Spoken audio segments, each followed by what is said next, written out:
मेरा मुनीम तो बड़ा ईमानदार है, 100 रुपए में 98 चढ़ाया, 2 रुपए का क्या किया होगा। अब सेठ रोज यही सोचे। फिर क्या हुआ, मुनीम आ गए। मुनीम जगन्नाथपुरी से आए। आने जाने में थोड़ा टाइम लगा था, बैलगाड़ियों का जमाना था। मुनीम आए तो सेठ ने कहा, मुनीम ये बता, तूने जगन्नाथ भगवान को कितने रुपए चढ़ाए। मुनीम बोले, महाराज सेठ जी बुरा ना मानो, मैंने केवल 2 रुपए चढ़ाए हैं, 98 में नहीं चढ़ाया। सेठ बोला, क्या उल्टा बोल रहा है, जगन्नाथ भगवान तो मेरे सपने में आकर बोले कि केवल 98 रुपए चढ़ाया, 2 नहीं चढ़ाया, क्या बात है। तब मुनीम जी ने पूरी बात कही कि सेठ जी आपने 100 रुपए दिए, वहां पर कुछ संत भोजन के लिए बेचारे परेशान थे, उन्हें भूख लगी थी पर भोजन नहीं मिल पा रहा था, तो मैंने आपके पैसे से 98 रुपए का भोजन संतों को बंटवाया और खूब प्रेम से संतों ने खूब आनंद से भोजन किया और 2 रुपए मैंने जगन्नाथ जी के चरणों में अर्पण कर दिए।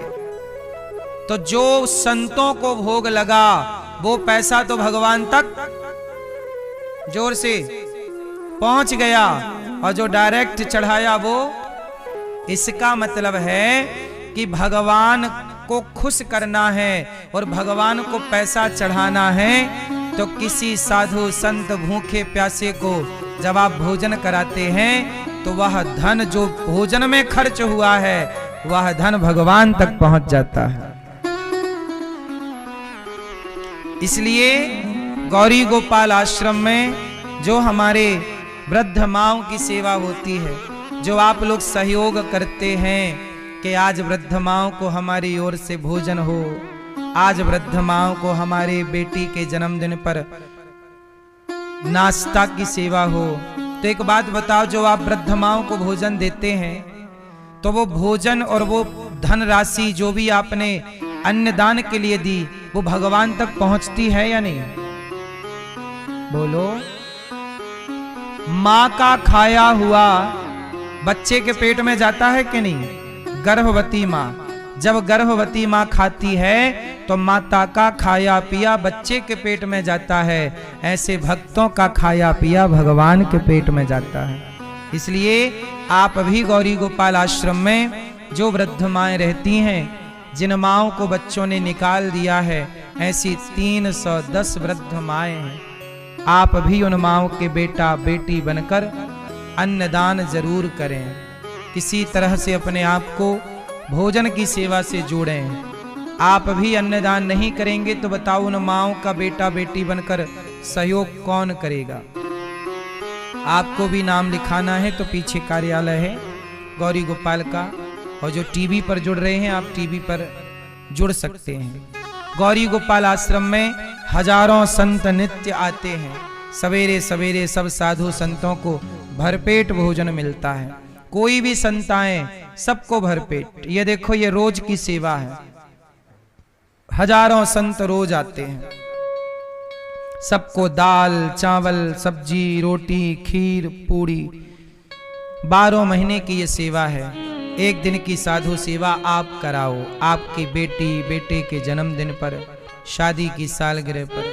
ये शुभ कार्य है, ये पुण्य कार्य है, करने योग्य हैं तो आप भी कीजिएगा। किसी को रोटी देने से धन घटेगा नहीं, बढ़ेगा। प्रिय भक्तों, गौरी गोपाल आश्रम में गायों की सेवा भी होती है। गौरी गोपाल गौशाला में आप गायों की सेवा से जुड़िए। गौ माता की सेवा के लिए भूसे का चारे का सहयोग करिए, और आप गौदान करना चाहें तो गौरी गोपाल गौशाला में आकर गौदान कर सकते हैं। गाय के लिए अभी एक भूसे का शेड बना रहे हैं, 1 साल के लिए गाय माता के लिए भूसा रख सकें, इसके लिए आप भी गाय की सेवा जरूर कीजिए। और गौरी गोपाल गुरुकुल में 150 बच्चे पढ़ रहे हैं, बच्चों का पढ़ना लिखना सब फ्री है। आप भी गौरी गोपाल गुरुकुल में बच्चों के माता पिता बनकर शिक्षा में सहयोगी बने, और जो स्कूल गौरी गोपाल विद्यालय बनने जा रहा है कक्षा 1 से लेकर 12वीं तक, हम एक विद्यालय भी बनाना चाह रहे हैं CBSE बोर्ड का, जहां बच्चे निःशुल्क पढ़ेंगे। आप भी शिक्षा के इस कार्य से अपने आप को जोड़िएगा जरूर। गौरी गोपाल गुरुकुल में बच्चे हैं, गौरी गोपाल गुरुकुल का दर्शन आप कर सकते हैं। साथ में गौरी गोपाल आश्रम में अखंड रसोई चलती है, 25 से 30 हजार लोग पर डे भोजन करते हैं, लाइन लगी रहती है। ये सब गौरी गोपाल रसोई का आप दर्शन कर रहे हैं आज का। अभी भी आप चेक करेंगे तो हजारों भक्त लाइन में खड़े होकर भोजन पा रहे होंगे। 24 घंटे रसोई चलती है, कितने भी लोग आओ सबको भरपेट भोजन। आप भी थोड़ा सा अन्नदान कीजिएगा, इससे बड़ी कोई सेवा ना होगी मेरी माँ। कल का भोजन आप चाहें तो बंटवाएं कि संपूर्ण रसोई हम करेंगे। अभी 5 तारीख से 5 मार्च से पोथी पाठ यहाँ पर अपने माता पिता के लिए आप बिठा सकते हैं, पोथी पाठ करा सकते हैं। भागवत जी के पोथी पाठ अपने पितरों की सदगति के लिए आप भी भागवत जी का अनुष्ठान करा सकते हैं। जो व्यक्ति अपने पितरों की सदगति चाहते हैं वो पोथी पाठ करा के पितरों की सदगति कर सकते हैं। घर की सुख शांति के लिए भी पोथी पाठ होता है। 10 मार्च से संपूर्ण ब्रजमंडल की 84 कोस की यात्रा है।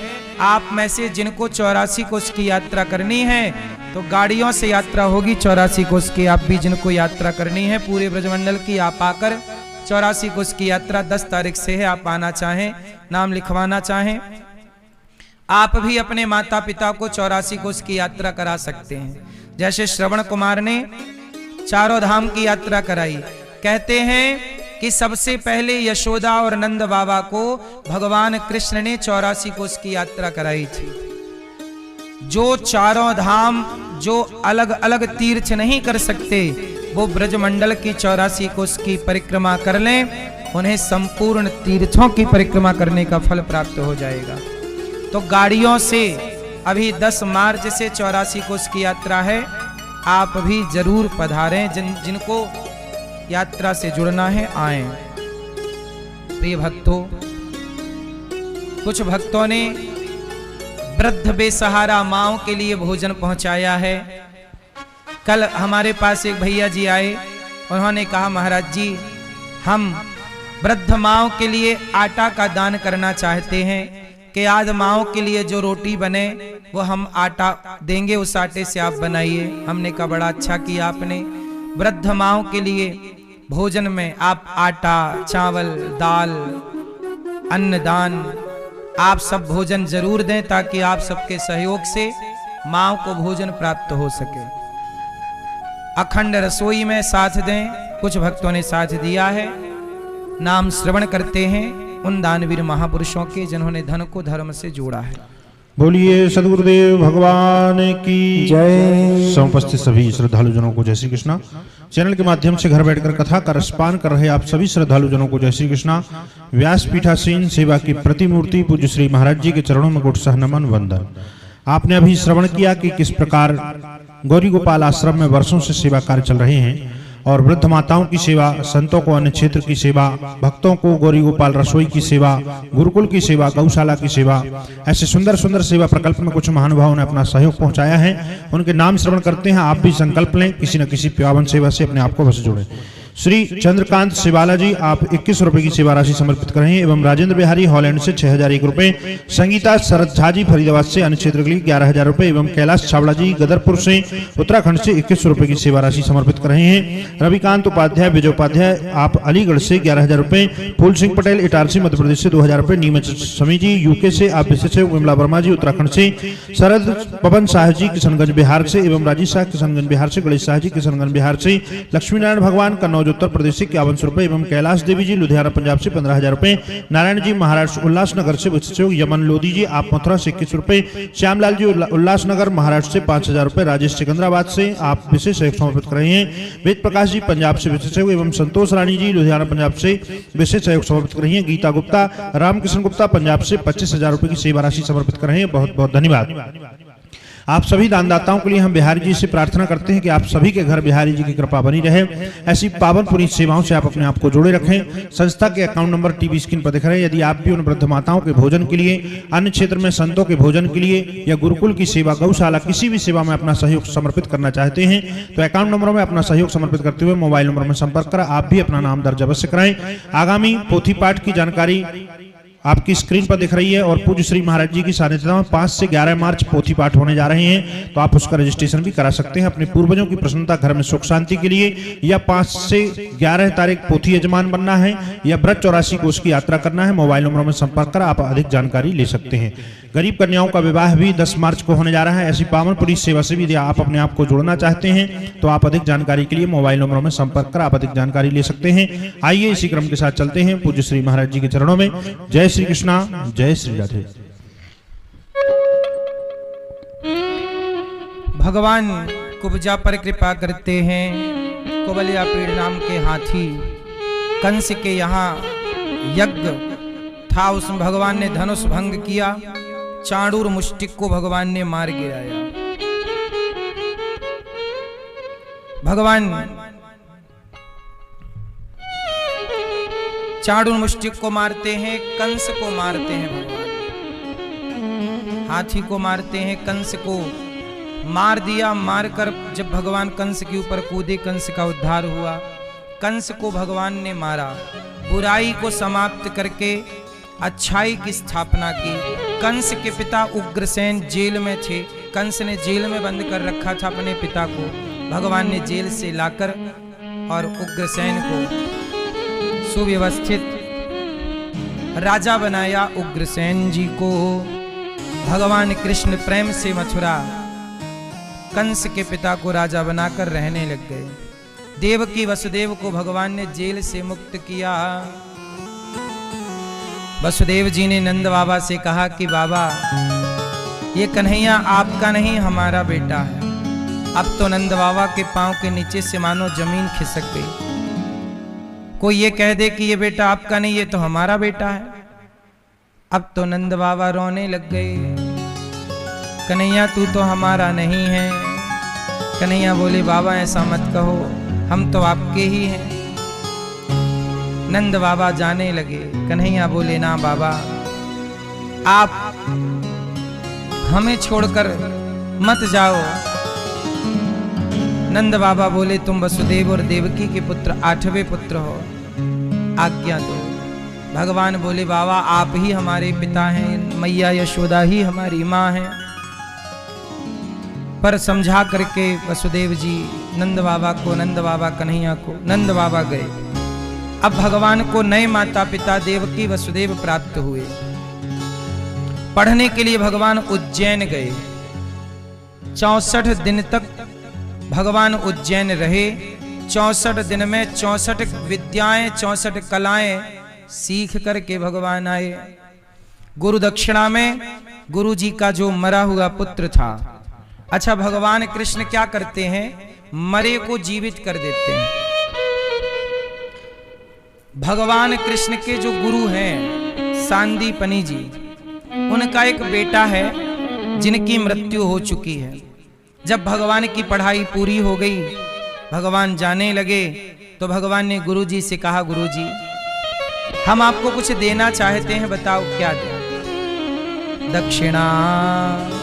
गुरु जी ने कहा लाला कुछ ना चाहिए। क्या दोगे? कुछ तो ले लो। जाओ अपनी माँ से पूछ लो, अर्थात गुरु माता से। भगवान गुरु माता के पास गए। माँ आपको क्या चाहिए? क्या लेना है आपको? गुरु माता ने कहा कि हमें ये चाहिए कन्हैया कि हमारा कोई बेटा नहीं है, एक बेटा था, भगवान के घर चला गया। बस हम ये चाहते हैं कि तुम हमारे बेटा बनकर यहीं रह जाओ। कन्हैया बोले माता ये तो संभव नहीं है, लेकिन आपने बेटा मांगा है तो हम आपको बेटा जरूर देंगे। कैसे दोगे? तब जो सांदीपनी जी का बेटा मर चुका था, जरा समझिएगा, वो मरा हुआ पुत्र भगवान यमपुरी गए, वहां से बच्चे का सूक्ष्म शरीर लाए और उसका जस का तस शरीर जैसा था। भगवान के लिए क्या संभव है? कर्तुम अकर्तुम अन्यथा कर्तुम सर्व सामर्थ्य भगवान ने उस मरे हुए पुत्र को जीवित किया और जीवित करके लौटाया। मां ये रहा बेटा। सोचिए, मरे हुए को भी जीवित करते हैं भगवान।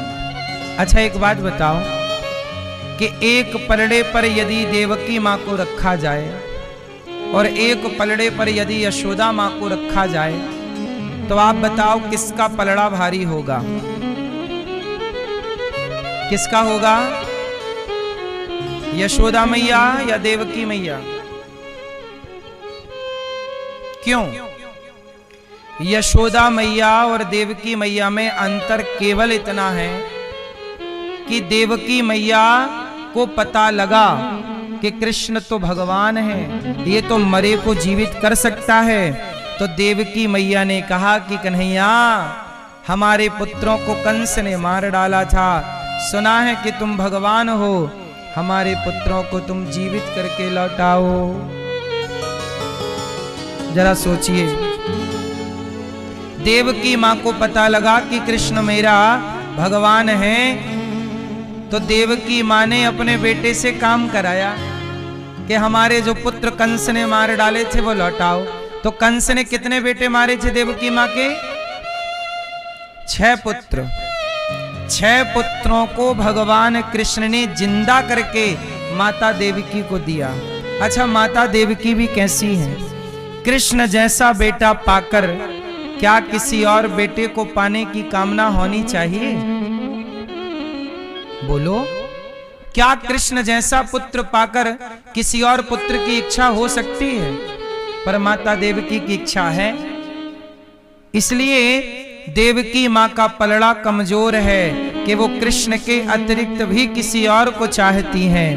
पर धन्य है माता यशोदा कि वो कृष्ण के सिवा किसी और को नहीं चाहती। कृष्ण के अतिरिक्त और कोई नहीं। इसलिए भगवान के सिवा हम किसी को ना चाहें, यही धर्म है। देवकी मां ने पुत्रों को चाहा, इसलिए पलड़ा कमजोर है। यशोदा मां कृष्ण के सिवा किसी को नहीं चाहती। मेरे कृष्ण, मेरे कृष्ण। अब भगवान ने गुरु पुत्र लौटाया और इसके बाद भगवान वापस मथुरा आए। जब मथुरा आए तो भगवान ने एक दिन देखा कि यमुना जी में एक कमल बहता हुआ आ रहा है जो मुरझाया हुआ है। कमल मुरझाया तो कृष्ण भी मुरझा गए, उदास हो गए। कन्हैया के एक मित्र हैं उद्धव जी। उद्धव जी ने कहा कि प्रभु आप परेशान क्यों हैं, उदास क्यों हैं? तब कहा भगवान ने कहा उद्धव जी मुझे याद आ रही है। किसकी? अपनी गोपियों की। उद्धव जी बोले ये गोपियां कौन हैं? बोले मेरे से प्रेम करने वाली हैं, बहुत प्यार करती हैं, वो हमारे लिए रो रही हैं, हम भी उनके लिए रो रहे हैं। उद्धव तुम बड़े ज्ञानी हो, एक बार हमारी गोपियों के पास चले जाओ, उन्हें समझाओ, वो हमारे लिए रोया ना करें। वो रोना बंद कर देंगी, हम भी रोना बंद कर देंगे। कहा घनश्याम ने उद्धव से वृंदावन जरा जाना, वहां की गोपियों को ज्ञान का कुछ तत्व समझाना। विरह की वेदना में वे सदा बेचैन रहती हैं, तड़प कर आह भरती हैं और रो रो कर ये कहती हैं। गोपियां क्या कहती हैं? है प्रेम जगत में सार, है प्रेम जगत में सार, और कुछ सार नहीं। मन कर ले प्रभु से प्यार, और कुछ सार नहीं।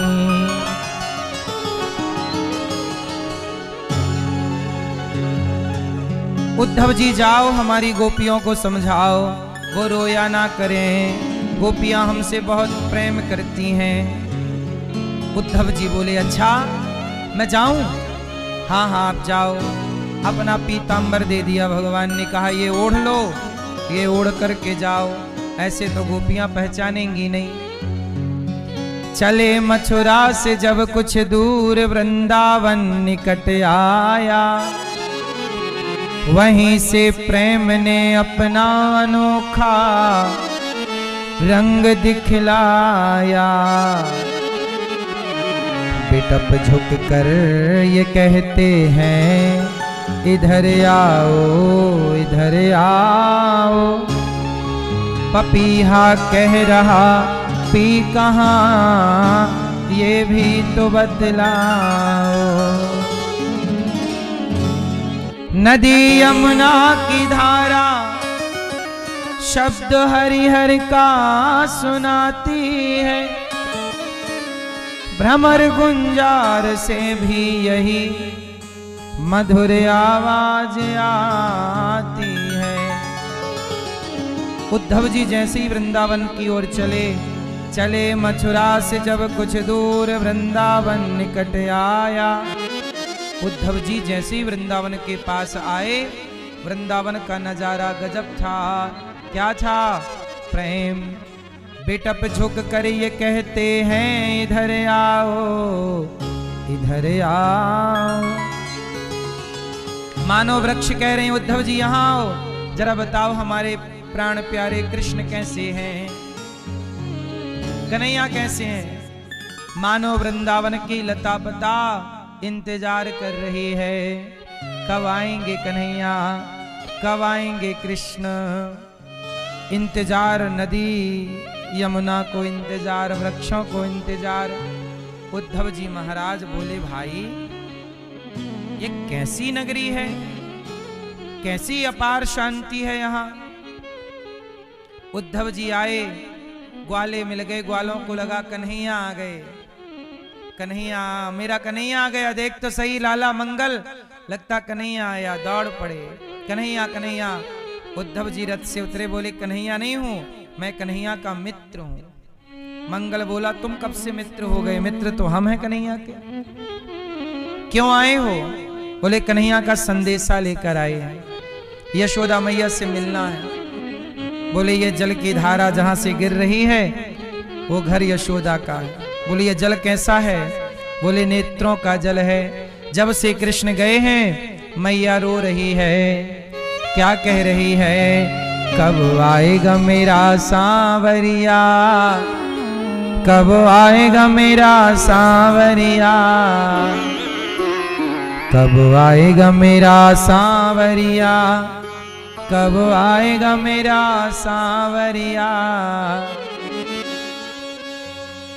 कब आएगा मेरा सांवरिया, कब आएगा मेरा सांवरिया।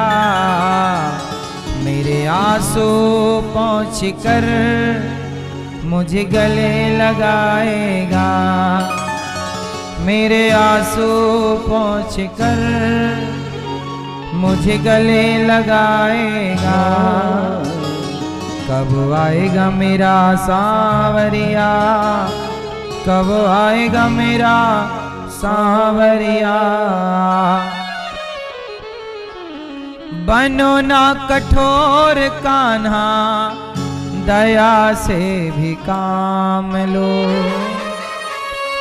आकर कन्हैया मेरे दामन को थाम लो। बनो ना कठोर कान्हा, दया से भी काम लो। बनो ना कठोर कान्हा दया से भी काम लो। आकर कन्हैया मेरा जीवन ये थाम लो। आकर कन्हैया मेरा जीवन ये थाम लो। जीवन बन जाएगा जब कान्हा आएगा, जीवन बन जाएगा जब कान्हा आएगा। मेरे आंसू पोंछ कर मुझे गले लगाएगा। मेरे आंसू पोंछ कर मुझे गले लगाएगा। कब आएगा मेरा सांवरिया, कब आएगा मेरा सांवरिया। रो रहे हैं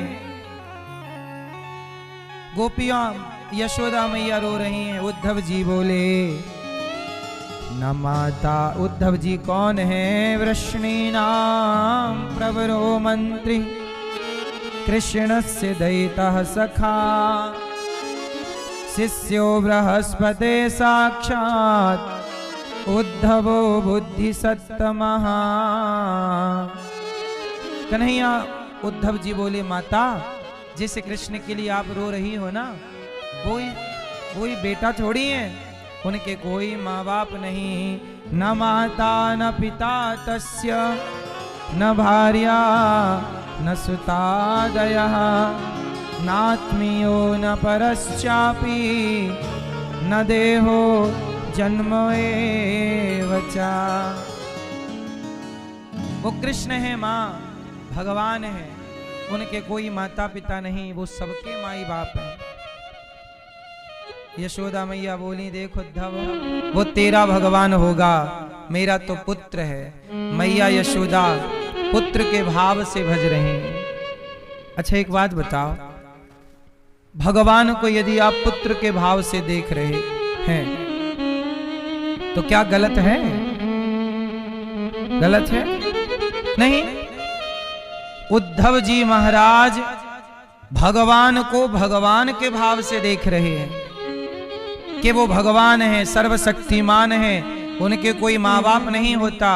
पर यशोदा ये थोड़ी देखती है कि भगवान है। यशोदा तो ये भाव से देखती है तो मेरा बेटा है, मैंने तो दूध पिलाया है, मैंने तो उखल से बांधा है।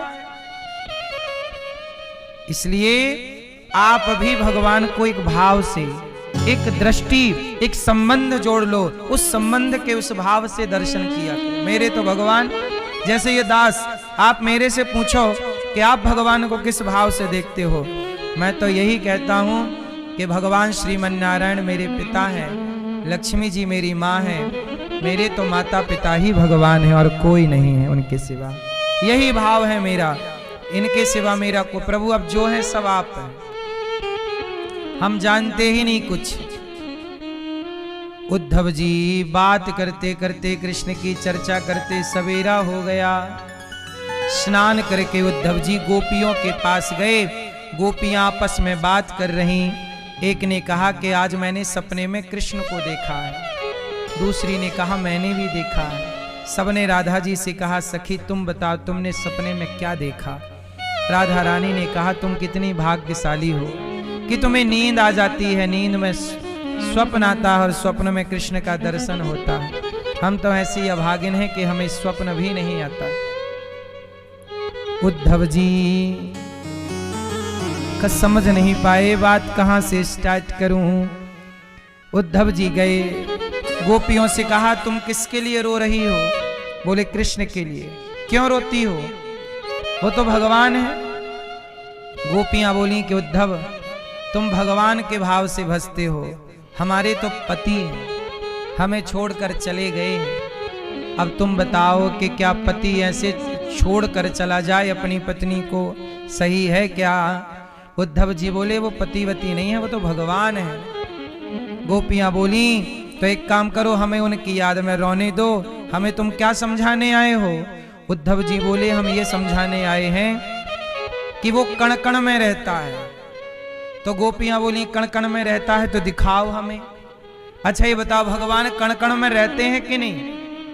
जोर से तो दिखाओ, आप लोग हमें दिखाओ, दिखाओ। कण कण में रहते हैं भगवान तो दिखा दो। आप दिखा सकते हैं? क्यों मैया आप दिखा सकते हैं? कण कण में दिखाओगे तो कण कण ही दिखाओगे। क्या दिखाओगे? सोचिएगा।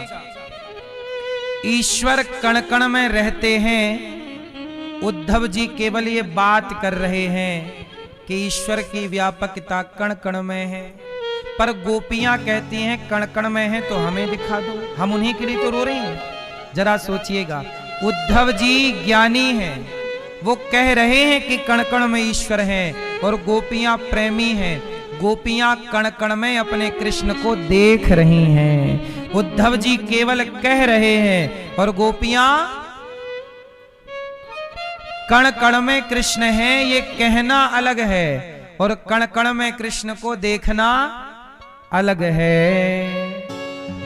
गोपियों ने कहा उद्धव जो प्रेम गली में आए नहीं, प्रियतम का ठिकाना क्या जाने जो प्रेम गली में। जिस दिल में न पैदा दर्द हुआ वो पीर पराई क्या जाने। जिस दिल में न पैदा दर्द हुआ वो पीर पराई क्या जाने। बेटी को जन्म, ध्यान से सुनना, जिसने बेटी को जन्म दिया ही नहीं वो बेटी की विदाई क्या जाने। जिसने बेटी को जन्म दिया ही नहीं वो बेटी की विदाई। जिसके पैरों में विमाई फटी ही नहीं वो पीर पराई क्या जाने। बेटी को जन्म दिया ही नहीं वो बेटी की विदाई क्या जाने। कहते हैं कि जिसके पैरों में विमाई फटी ही नहीं वो पीर पराई क्या जाने, और जिसने बेटी को जन्म दिया ही नहीं वो बेटी की विदाई क्या जाने। अब बेटी है ही नहीं तो क्या जानो कि बेटी की विदाई क्या होती है। गोपियां कहती हैं उद्धव जो प्रेम गली में आए नहीं, प्रियतम का ठिकाना क्या जाने। उद्धव आपके बस का प्रेम नहीं है। गोपियां बोली अब हम मर जाएंगी, अब हम मर जाएंगी तुम्हारे बिना। गोपियां जब मरने लग गई प्रेम में, अब क्या करें। हाँ तेरे बिना भी क्या जीना, ओ कान्हा रे तेरे बिना भी क्या जीना। फूलों में कलियों में सपनों की गलियों में तेरे बिना कुछ कहीं ना, तेरे बिना भी क्या जीना। ओ कान्हा रे तेरे बिना भी क्या जीना। गोपियां बोली अब मर जाएंगी। दूसरी ने कहा ना, आशा रख पगली आएंगे। कहा है ना कि 2 दिन में आऊंगा, आएगा। आशा रख पगली आएंगे, आशा रख पगली आएंगे, हरि आएंगे, हरि आएंगे, प्रभु आएंगे, प्रभु आएंगे, हरि आएंगे, हरि आएंगे। आशा रख, आशा रख, आशा रख पगली आएंगे, आशा रख पगली आएंगे, आशा रख पगली आएंगे, आशा रख पगली आएंगे, हरि आएंगे, हरि आएंगे, प्रभु आएंगे, प्रभु आएंगे, हरि आएंगे, हरि आएंगे। आशा रख, आशा रख, जय हो, आशा रख पगली आएंगे, आशा रख पगली आएंगे। जय हो,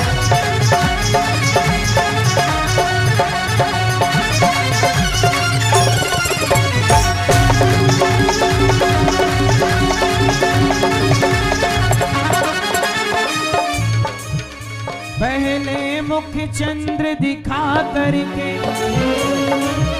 फिर हाय वियोग दिखाने लगे। करुणा करनी तो दूर रही, करुणा निधि होके रुलाने लगे। हे करुणा निधि होके रुलाने लगे, हे करुणा निधि होके रुलाने लगे। हम प्रेम नगर की बंजारन, जप तप और साधन क्या जाने। हम श्याम नाम की दीवानी, नित नैन के बंधन क्या जाने। हे नित नैन के बंधन क्या जाने, हे नित नैन के बंधन क्या जाने। हरि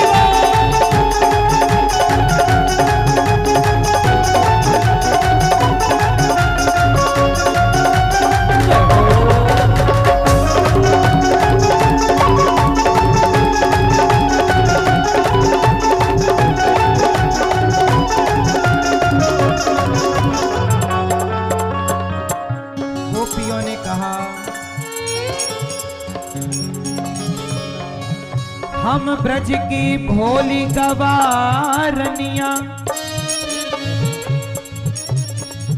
ब्रह्म ज्ञान की उलझन क्या जाने। मेरे और मोहन की बातें एक मैं जानूं या वो जाने।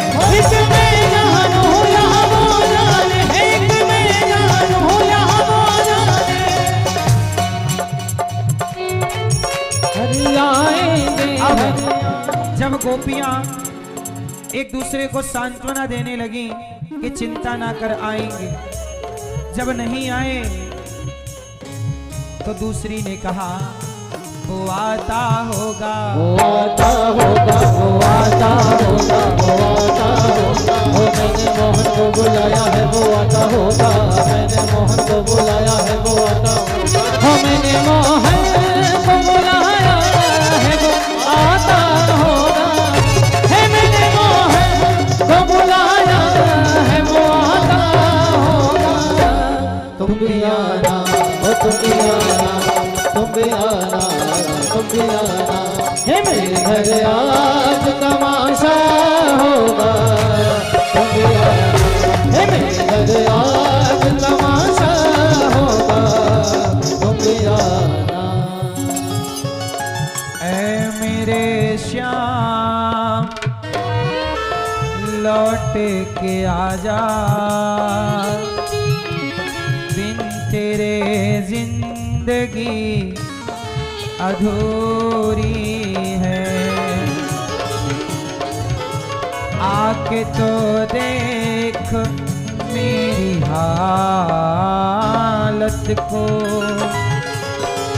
बिन तेरे हर खुशी अधूरी है।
लौट के आजा,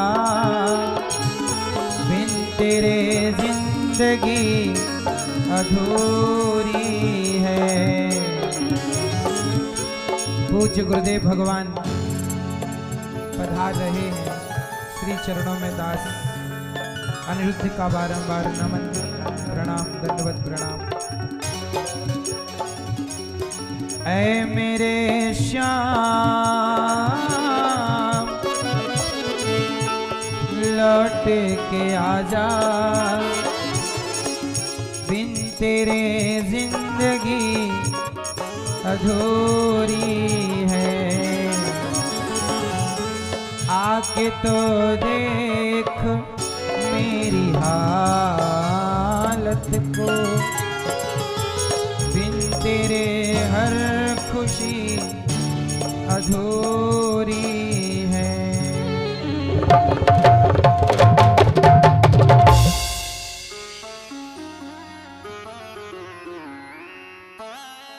उद्धव जी गोपियों के पास आए थे, किन्हें ज्ञान देंगे, पर गोपियां प्रेम में डूबी हैं, और जो प्रेम में डूबा हो भला उसे आप क्या ज्ञान दे सकते हैं। इसलिए ज्ञान का पलड़ा भारी है, पर प्रेम का पलड़ा ज्ञान के पलड़े से भारी है। नैष्कर्म्यप्यच्युत भाव वर्जितम न शोभते ज्ञान मलम निरंजनम। यदि आपके अंदर ज्ञान है और प्रेम नहीं है तो उस प्रेम से शून्य, ज्ञान से कुछ होगा नहीं। इसलिए गोपियों ने ये जो भी लीला की, गोपियां कृष्ण से अलग नहीं थीं। उद्धव जी को लग रहा था कि आप अलग हैं। बाद में गोपियों ने अपने अगल बगल कृष्ण का दर्शन कराया। भगवान गोपियों से अलग थोड़ी थे। अलग हूं, केवल अलग रहकर किस तरह भगवान के लिए तड़पना चाहिए, किस तरह भगवान के लिए रोना चाहिए, ये प्रेम को प्रकट करने के लिए ये लीला रची गई। उद्धव जी भी कम भक्त नहीं है। गोपियों से भगवान रत्ती भर दूर नहीं है, एक जरा भी दूर नहीं है। भगवान कोई भक्त से दूर थोड़ी होते हैं, और गोपियों से दूर क्यों रहेंगे। कहा तो ये जाता है कि भगवान गोपियों को वृंदावन को छोड़कर कभी कहीं जाते ही नहीं, और प्रेम से यहीं उद्धव जी गोपियों की चरण रज में लौट गए कि जो प्रेम आपके भीतर है कृष्ण के लिए, वो प्रेम आप हमें भी प्रदान कीजिए। क्या प्रदान कीजिए? आप भी हमें हे प्रभु ब्रज की लता पता बना करके यहीं स्थापित कर दीजिए। आए थे एक दिन के लिए उद्धव और ब्रजरज में लौट रहे हैं। राधा रानी की चरण धूलि में, गोपियों की चरण रज में उद्धव जी स्नान कर रहे हैं। बोलिए भक्त वत्सल भगवान की। उद्धव जी गए महीनों बाद, कहा प्रभु चलो हम आपको लेने आए हैं। कहाँ चलना है? वृंदावन। आपकी प्रेमी गोपियां तो वृंदावन रहती हैं, आप यहाँ क्या कर रहे हैं मथुरा में? भगवान ने कहा उद्धव हम कोई गोपियों से दूर छोड़ी हैं। तब भगवान ने अपने हृदय में वृंदावन का दर्शन कराया, गोपियों का दर्शन कराया। कहा उद्धव आपके ज्ञान का अभिमान ना हो और आप प्रेमी गोपियों को समझकर उनकी चर्चा किया करें और हमें सुख दिया करें, इसलिए हमने आपको वृंदावन भेजा। हम तो तनिक भी दूर नहीं है। देखो अब भगवान प्रेम से उद्धव जी को भी अपने रंग में रंग लिए। इसके बाद भगवान कुब्जा के घर गए, अक्रूर जी के घर गए। भगवान ने जरासंध से युद्ध किया, कंस को मार दिया भगवान ने। तो जरासंध को बुरा लगा, जरासंध ससुर हैं कंस के। जरासंध ने युद्ध किया भगवान से। भगवान ने 17 बार जरासंध को पराजित किया।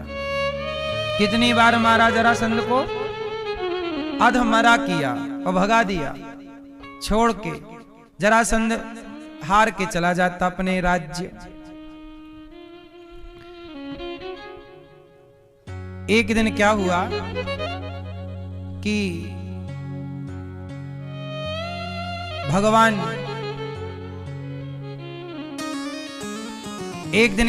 कि जरासंध ने अपने नगर के सब ब्राह्मणों को बुलाया और ब्राह्मणों को बुला करके जरासंध ने कहा कि बताओ भैया ब्राह्मण देवता, इस बार मैं मथुरा चढ़ाई करने जा रहा हूं कृष्ण पर। बताओ मैं जीतूंगा कि हारूंगा? अब यदि ब्राह्मण ये कह देते हैं कि आप हार जाओगे तो जरासंध ब्राह्मणों को मरवा देगा, और यदि ये कह देते हैं कि जीत जाओगे तो जीतना संभव है नहीं। अब ब्राह्मण चक्कर में पड़ गए। तो जान बचाने के लिए क्या करें? कह दिया महाराज इस बार आपकी जीत होगी, जाओ। तो जरासंध ने सेना से कहा कि सारे पंडित जियों को बंदी बना दो, डालो जेल में और जेल में बढ़िया खाना पीना देना। यदि मैं हार गया तो इनको मार देना, और यदि जीत गया तो मैं आके फिर इनकी पूजा करूंगा, दान दक्षिणा दूंगा। अब सारे ब्राह्मणों को बंदी बना दिया जरासंध ने। अब जरासंध सेना लेके गया भगवान कृष्ण से लड़ने। अब सारे ब्राह्मण बोल रहे हैं हे प्रभु इस बार आप हार जाना, जरासंध को जिता दो। ये यदि जीत गया तो हम बच जाएंगे, और यदि आप जीत गए तो हम मर जाएंगे। तब जरासंध 18वीं बार जब भगवान कृष्ण से युद्ध करने आया तो युद्ध लड़ते लड़ते भगवान श्री कृष्ण क्या हुए? रण छोड़ करके भाग गए। क्या लीला है प्रभु की। अर्जुन भागते हैं रण छोड़ के तो रोकते हैं, मत भाग लड़, वो खुद भाग जाते हैं, खुद भाग गए। नाम पड़ा रण छोड़। बोलिए रण छोड़ भगवान की जय। भगवान रण, अच्छा क्यों भागे मैदान छोड़ के? क्योंकि भगवान के भागने से किन्हीं निर्दोष ब्राह्मणों की रक्षा हो रही थी। आपके हार जाने से कोई निर्दोष बच रहा है। जरूरी नहीं कि हर जगह आपकी जीत हो, हारना भी कई बार जीत होती है। इसलिए भगवान ये सारी नीतियां बता रहे हैं कि जरूरी हर जगह जीत नहीं, कभी हारना भी हो जाए तो दिक्कत नहीं है। भगवान जरासंध के युद्ध से भागे। काल यवन आया मुचकुंद के हाथ से, मुचकुंद के द्वारा काल यवन का उद्धार हुआ।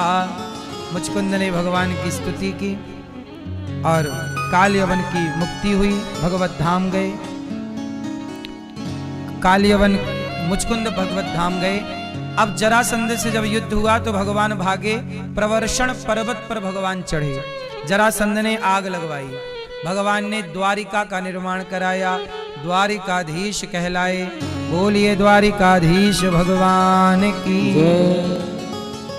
अच्छा, भगवान द्वारिका जब पहुंचे, ये जरासंध जो है ना, ये कल इसकी मृत्यु की कथा कल बताएंगे। भीम भैया के हाथों ये मरेगा। भगवान चाहते तो मार ही देते एक बार में, 17 बार नहीं मारा इसे। क्यों? ये सारी सेना को जोड़ जोड़ के ले आता भगवान के आगे। भगवान को लगता अच्छा कि चलो सेना को मार रहे हैं, दुष्ट मर रहे हैं।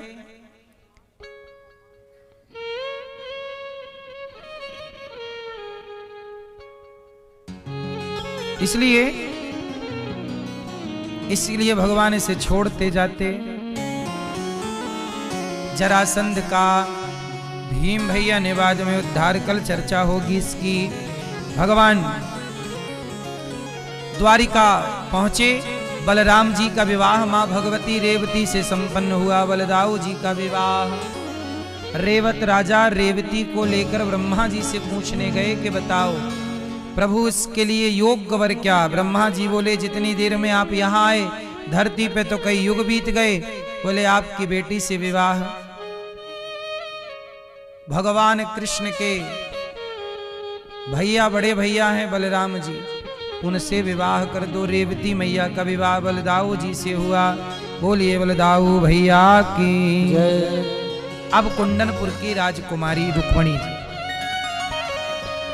रुक्मणी जी भगवान से प्रेम करती हैं, पर रुक्मणी जी के भैया रुक्मी जबरदस्ती अपनी बहन का विवाह करना चाहते हैं शिशुपाल के संग। भगवान को एक पत्र लिखा मां भगवती रुक्मणी जी ने। पंडित जी लेकर के पत्र गए, कहा प्रभु आपके लिए पत्र है। भगवान ने कहा आप पढ़ो। पंडित जी बोले आपका पर्सनल मैटर है, पत्नी ने भेजा है, होने वाली प्रेम पत्र है, लव लेटर है, हम क्यों पढ़ें। बोले नहीं नहीं, हमारा कुछ भी पर्सनल नहीं है, सब भक्तों का, आप पढ़ो क्या लिखा है। श्रुत्वा गुणान् भुवन सुंदर शृण्वतां ते निर्विश्य कर्ण विवरैर् हरितोऽङ्गतापम् रूपं दृशां दृशिमतामखिलार्थलाभम् त्वय्यच्युता विशति चित्तमपत्रिपम् मे। रुक्मणी अम्बा कह रही है श्रुत्वा गुणान् भुवन सुंदर शृण्वतां ते। हे प्रभु मैंने आपको देखा नहीं है, श्रुत्वा गुणान् आपके गुणों को मैंने सुना है, आप के बारे में मेरे कानों ने सुना है, आपके रूप के बारे में। रूपम दृशाम आपका जो रूप है उसके बारे में, गुण है उसके बारे में। आप बहुत सुंदर हैं, दीनों पर दया करने वाले हैं। हे परमेश्वर, हे नाथ, मुझ पर भी कृपा कीजिए, कहीं शेर का भाग गीदड़ लेकर ना चला जाए। मैं आपसे विवाह करना चाहती हूँ, मैं किसी और से विवाह नहीं करूंगी, मैं प्राण त्याग दूंगी। भगवान को लगा कि ये तो इमरजेंसी केस है, तुरंत जाना पड़ेगा। रुक्मणी मैया कह रही हैं हमसे ब्याह कर लो, नहीं तो हम चले जाएंगे। भगवान ने दारुक को तैयार किया, चलो भैया उठाओ अपनी गाड़ी, वायु के वेग से चले। अच्छा, रुक्मणी मैया बोली कि हम पूजा करने आएंगी कात्यायनी माँ की, वहां आएंगी, पर वहां बहुत सुरक्षा पहरा है। रुक्मणी मैया जब आई माँ भगवती की पूजा करने, बड़ी सिक्योरिटी है, व्यवस्था है। पर जब भगवान वायु के वेग से रथ को दौड़ाते हुए आए और जब भगवान कुंडनपुर पहुंचे, वहां के लोगों ने जब प्रभु को देखा तो देखकर सबने यही कहा, वाह हमारी बिटिया रुक्मणी के योग्य तो यही वर है। अब भगवान अपने रूप से सबको मोहित कर लिए। भगवान इतने सुंदर हैं कि जो देखता वो देखता रह जाता। जो सेना सिक्योरिटी लगी थी कृष्ण को रोकने के लिए, वो सब देखते रह गई और रास्ता और दे दिया, यहाँ से जाओ, वहाँ है रुक्मणी जी। रुक्मणी जी पूजा कर रही, भगवान गए रुक्मणी जी के पास, पकड़ा हाथ, देवी देखो आपने कहा था कि आप हमसे विवाह करना चाहती हैं, देखो हम आ गए। अब भगवान ने रुक्मणी जी को रथ पर बिठाया और चले। अब रुक्मी को पता चला कि हमारी बहन को कृष्ण लेकर चला गया। अब शिशुपाल तो रोने लग गया कि लोग क्या कहेंगे, बताओ तुम्हारी पत्नी कोई और लेके भाग गया। भगवान कृष्ण के पीछे रुक्मी दौड़ा, रास्ते में बलराम जी मिल गए। बलराम जी ने रुक्मी से कहा क्या हुआ? बोले हमारी बहन को आपके भैया लेके भाग रहे, रोको। बलराम जी ने रोका कि नहीं, ए रुको, यहाँ क्या हो रहा है, ये तुम क्या लेके भाग रहे हो? भगवान बोले कि भैया ये हमारे साले साहब हमारी पत्नी का जबरदस्ती किसी और से ब्याह करना चाहते हैं। अब भगवान का शिशुपाल रुक्मी के साथ ना युद्ध हुआ, युद्ध में रुक्मी पराजित होगा, भगवान लेकर भागे। भगवान ने मारा नहीं कि ज्यादा नहीं, साला है, आज नहीं तो कल दोस्ती होनी है, साले को मारेंगे तो बहन नाराज हो जाएंगी। अब देखो ऐसा है कि रुक्मणी बलराम जी ने संभाला, वहां पर लड़ाई झगड़ा का केस समझाया, शांत किया। भगवान श्री कृष्ण रुक्मणी माँ भगवती रुक्मणी को लेके द्वारिका आए और यथा विधि शास्त्रोक्त विधि से पाणी ग्रहण संस्कार किया। भगवान का विवाह संपन्न हुआ। बोलिए कृष्ण कन्हैया लाल की जय, रुक्मणी मंगल की, रुक्मणी महामहोत्सव की। भगवान रुक्मणी मैया के संग द्वारिका विराजे, प्रेम से भगवान गृहस्थ में प्रवेश कर गए, प्रेम से अपनी पत्नी के संग रहते हैं। अब हम भाव से भगवान के विवाह में नेक उत्सव मना लें, फिर आरती की ओर चलें। जगत के पालनहार ने विवाह किया है।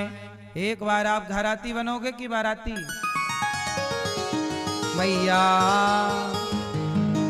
क्या बनेंगी, घराती बाराती? हाँ, जगत के पालनहार की शादी है, आज भगवान की शादी। हाँ हो जय आज मुझे लगता है कि नंदलाल की शादी है, आज मेरे श्याम की शादी है।